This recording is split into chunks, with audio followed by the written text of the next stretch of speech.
सत श्री अकाल। अब हम इस शब्द का मीनिंग करेंगे दुख भंजन तेरा नाम जी। दुख भंजन तेरा नाम, ये शब्द, ये वीडियो मैं अभी अपलोड कर चुकी हूँ कि इसको हारमोनियम पे कैसे गाना है और इसकी नोटेशंस भी अपलोड की जा चुकी हैं। तो अब हम इसका विचार करते हैं। दुख भंजन तेरा नाम जी, दुख भंजन तेरा नाम। इस पे बाबा जी हमें क्या बता रहे हैं कि हे प्रभु, तेरा नाम सभी दुखों को भंजन, मतलब सब दुखों को हटा देने वाला, भंज कहते हैं ना, तोड़ देने वाला। जितने भी दुख हैं, जब प्रभु का नाम मन में बसता आता है तो सारे दुख चले जाते हैं। तो भंजन तेरा नाम जी, दुख भंजन तेरा नाम।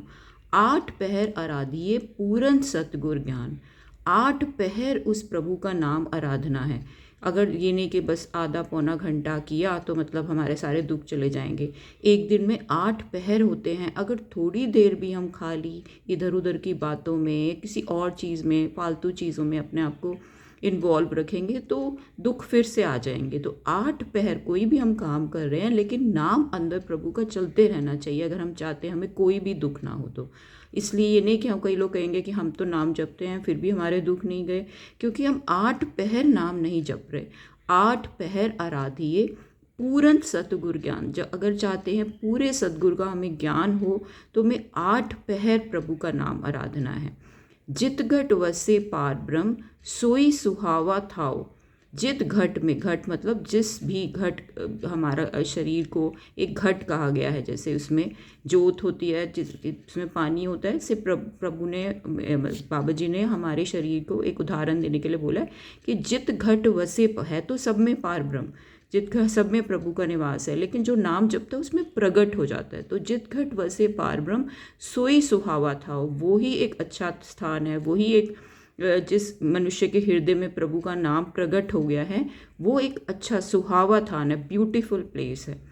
जम कंकड़ नेड़ ना आवई रसना हर गुण गाओ। जम कंकड़, जम का जो एक कंकड़ है मतलब कांटा है, एक जम का कांटा होता है ना, वो हमेशा चुभता रहता है उन लोगों को जो प्रभु से दूर होते हैं। लेकिन जो रसना से, रसना हर गुण गाओ, जो रसना से हरि का नाम जपते हैं, उनके नज़दीक वो जम का कांटा नहीं आता।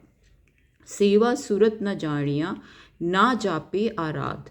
और लेकिन अब साथ में वो ये भी कह रहे हैं कि हमें तो पता ही नहीं हम कैसे सेवा करें, कैसे आराधना करें। सेवा सूरत न जानिया ना जापे आराध। तो बाबा जी बोलते कोई बात नहीं, अगर आपको नहीं पता सेवा कैसे करनी है, कैसे अपनी सूरत लगानी है, आराधना कैसे करनी है, बस ओट ले लो। जैसे कहते हैं सरेंडर कर दो, शरणागत हो जाओ प्रभु के।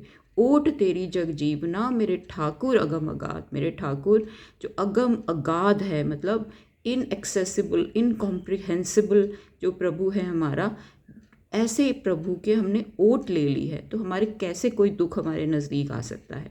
भय कृपाल गुसाइयाँ नट्ठे सोग संताप। जब वो गुसाइयाँ कृपाल हो जाता है, मतलब प्रभु के नाम को गुसाई भी बोला गया है।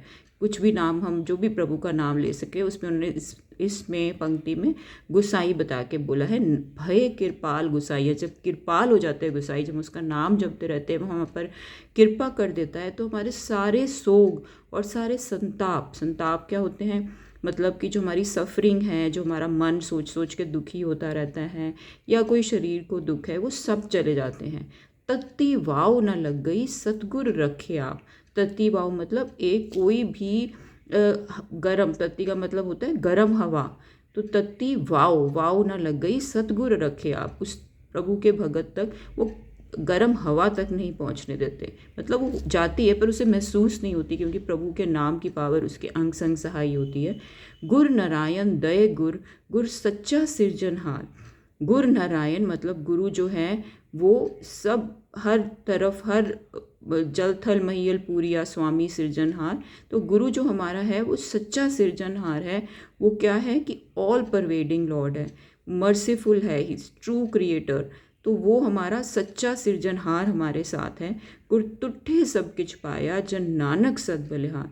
जब गुरु तुटता है तो सब कुछ हमें मिल जाता है। तो बाबा जी कहते हैं मैं उसके बलिहार जाता हूँ, उस प्रभु के बलिहार जाता हूँ जिसका नाम इतना महान है कि उसके आगे कोई दुख नहीं टेक पाता।